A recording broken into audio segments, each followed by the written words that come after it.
I can invite you to my party if you agree to attend. I mean, it is a lot of fun. You can come in the weekend and leave on a Wednesday. And you can bring your friends too. The more the merrier. All I am saying is that I am a victim in all this. I am a victim of racism.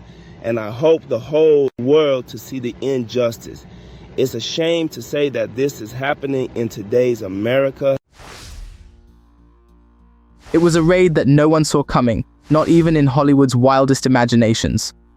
The FBI's investigation into Sean Diddy Combs, a man celebrated for his music empire, lavish lifestyle, and high-profile relationships, was initially dismissed by insiders as yet another Hollywood rumor. But this time, the whispers led to something real, something that would shake the industry to its core. Hidden under the sheen of Diddy's massive fortune and fame lay secrets darker and more disturbing than anyone had dared imagine. This all began as a relatively quiet inquiry, with federal agents combing through connections between Diddy's business dealings and his exclusive social gatherings. But as agents dug deeper, the plot thickened. Stories of so-called freak-offs, gatherings at Diddy's estates where anything goes, began to line up with some shocking physical evidence. And so, when the FBI received clearance to investigate the physical grounds of one of Diddy's properties, they arrived ready for almost anything, or so they thought. When agents arrived at Diddy's estate, it was the image of opulence, sprawling lawns, carefully manicured gardens, and a mansion that towered with glass, steel, and impeccable design. But as soon as they stepped inside, agents noticed subtle oddities. The walls seemed thicker than necessary, and certain rooms felt as if they hid something behind them. After hours of searching and combing through the various levels, they stumbled upon a hidden entrance leading to a series of underground tunnels. These tunnels weren't any afterthought of construction. They were expertly designed, with advanced security at every turn. The walls were soundproofed, the floors reinforced. The lighting was dim, creating an unsettling atmosphere that made the agents wonder, what on earth was all of this for? Following the twists and turns of the passageways, they arrived at hidden rooms that could only be described as exclusive chambers. Rooms that, at a glance, seemed out of place under such a luxurious estate, but, upon closer inspection, were meticulously crafted to serve a specific purpose. In these underground rooms, agents uncovered an assortment of high-tech devices, hidden cameras positioned at strategic angles, microphones embedded in walls, and storage units containing recording equipment. It was surveillance on an unprecedented scale. The devices weren't there to protect the estate from intruders. They were clearly used to monitor, record, and perhaps even blackmail the guests who had once set foot within these chambers. There was an immediate understanding that what they had found was not just about extravagant parties, it was about control and leverage.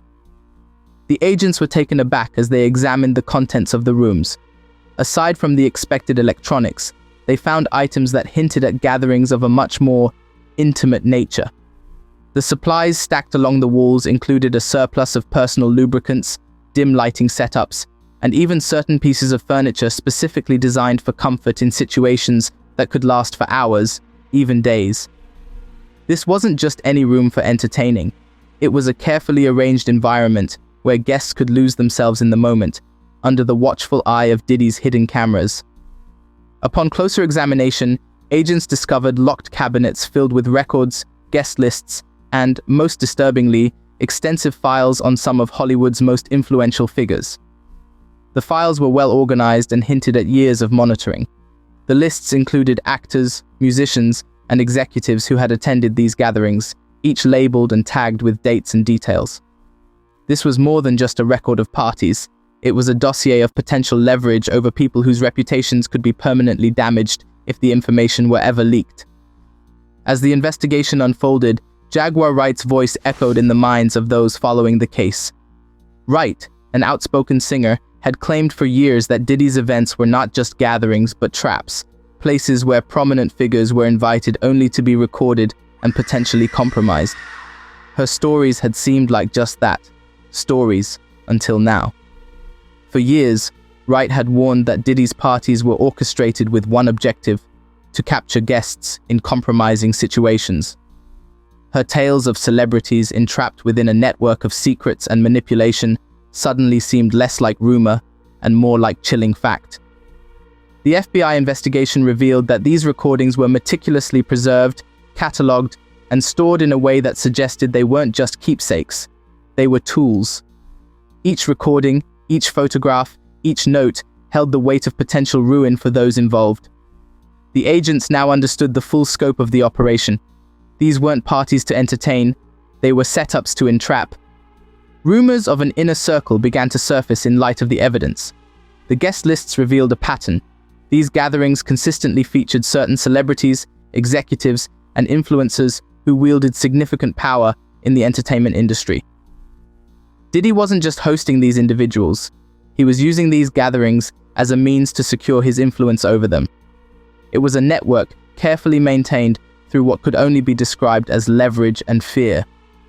The thought crossed the agents' minds. How many careers had Diddy preserved, promoted, or destroyed with this collection of secrets? In another part of the tunnel, they found a door that led to an even darker room, shrouded in silence and secrecy. This room was different from the others, darker, with a palpable air of dread. Inside were soundproof walls and minimal furnishings, save for one imposing chair set up in front of a large screen. It appeared that guests were sometimes brought to this room to be shown recordings. Whether of themselves or others, it was unclear. It was here, they suspected, that many received their first taste of Diddy's iron grip, understanding that whatever happened in these tunnels would never truly leave them. As if that weren't enough, the documents retrieved from the tunnels revealed connections that went beyond just celebrities.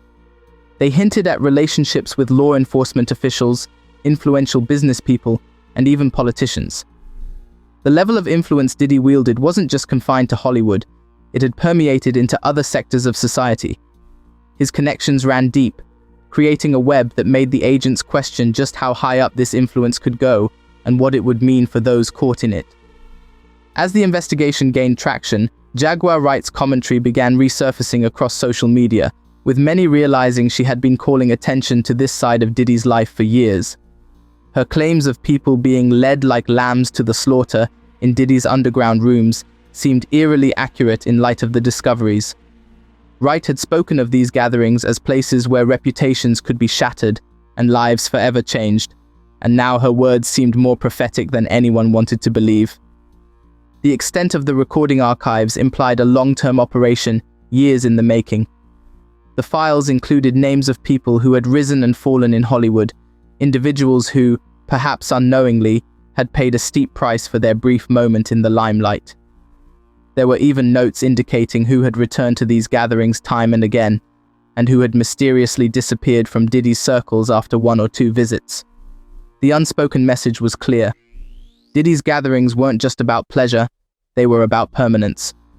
The more the FBI discovered, the deeper they understood the implications of this network.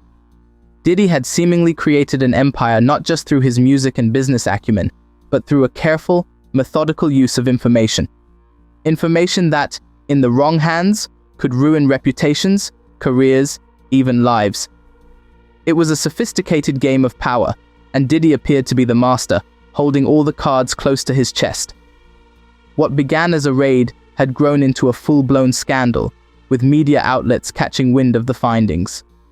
Suddenly, all eyes were on Diddy, and the entire country seemed captivated by the unfolding drama.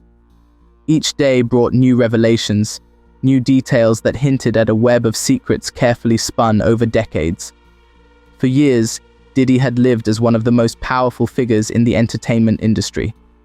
Now, his empire was under siege, and the world was finally seeing the cracks beneath the glossy surface. As for the tapes, files, and documents collected in those tunnels, they were now in the custody of the FBI. What they contained, who they incriminated, and how much damage they could cause was still unknown. But one thing was certain: the secrets uncovered in Diddy's tunnels weren't going to stay buried any longer.